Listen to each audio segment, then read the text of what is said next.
Hi. Hi. Hi. Yeah, I Hi. know, Max. The intro is really important, but couldn't we just start off by showing him the video of Electionville?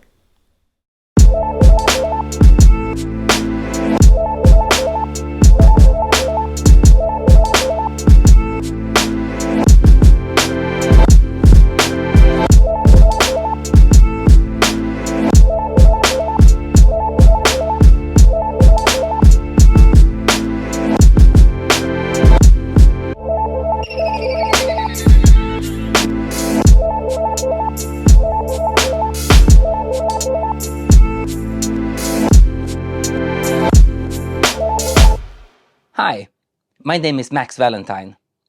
The concept of Electionville was born about 15 years ago when the Swedish associations for municipalities and regions came to us and asked for a comprehensive study material for schools due to the upcoming elections. We are a small communications agency working on interactive methods and experience-based learning. And we thought that democracy, that is something that is better taught by doing it rather than reading about it. And thus, Electionville was born. Hi, my name is Gustav Edman, and I'm also part of Fabel. So, why does bureaucracy need games? Well, we'll get to that, but first we want to stay a short while in Electionville. Electionville is a fictional city in the form of an educational board game where participants take on roles as local council members. They have to struggle with the difficult decisions to take resources from certain areas in order to strengthen others. To succeed, they need to form coalitions and negotiate. The game is engaging and fun in itself, but the main goal of Electionville is to educate on how democratically run institutions actually work. The floor game version of Electionville was primarily intended for individuals aged 15 to 24, but it has proven suitable for many other target groups. The board game works as a physical departure point from which you can build different learning contexts. We have over the years made several such adaptations for different countries and different challenges. Right now, I'm in Ankara, Turkey, working on a Turkish adaptation of the game. The Turkish society has a high voter turnout in elections, but a low trust in public institutions. This situation makes it really hard to have meaningful dialogues that can evolve society even on minor issues. The crucial input from civil society to political leaders have gone silent due to the distrust. One adaptation here is to simulate the connection between civil society and the political leadership. The adaptation to Turkey, however, is very different to the one we made in Ukraine. In fall of 2023, we started making an adaptation of Electionville to Ukraine.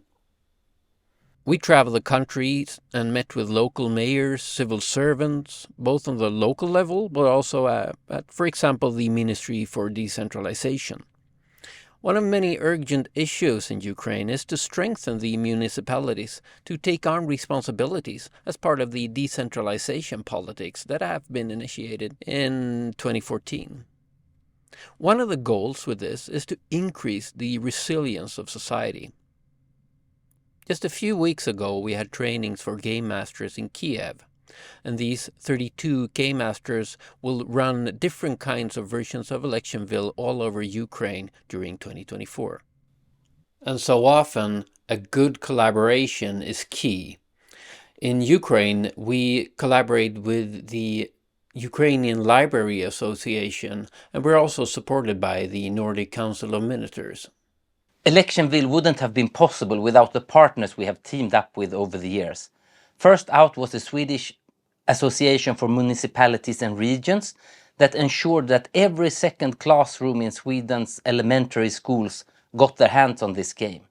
And then in 2020, we teamed up with the Swedish Institute that ensured that this is now a game that can be played at any of the Swedish embassies around the world.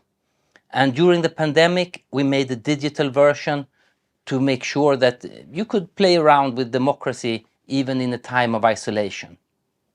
And at the moment, we are teaming up with the Daktilo 1984, a Turkish NGO, and the municipality of Ankara to adapt it to the situation here. So back to the question, why does bureaucracy need games? Well, games and game mechanics are powerful tools when it comes to innovation and improved learning.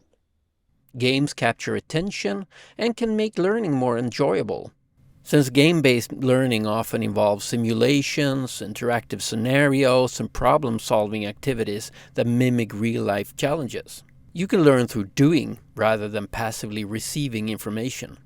It's a safe space for employees or citizens to tackle situations that might be controversial or hard to solve, for example, as the situation we are seeing in Turkey. In games, failure is a part of the process rather than a negative outcome.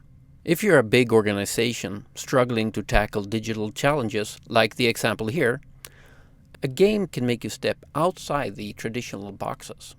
And games can be used in many different ways and situations.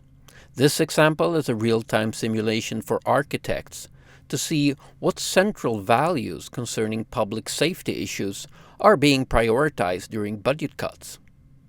If you want even more engagement and understanding of complex topics, you can go all in and make real-time simulation, as seen here, where people are forced to flee Sweden and becoming refugees in Fabel's interactive theaters, a journey like no other. We hope to join you in Berlin for a first-hand experience of Electionville and to talk to you about how games can unleash creativity in bureaucracy. And don't forget to vote for us if you want to try Electionville. Thank you.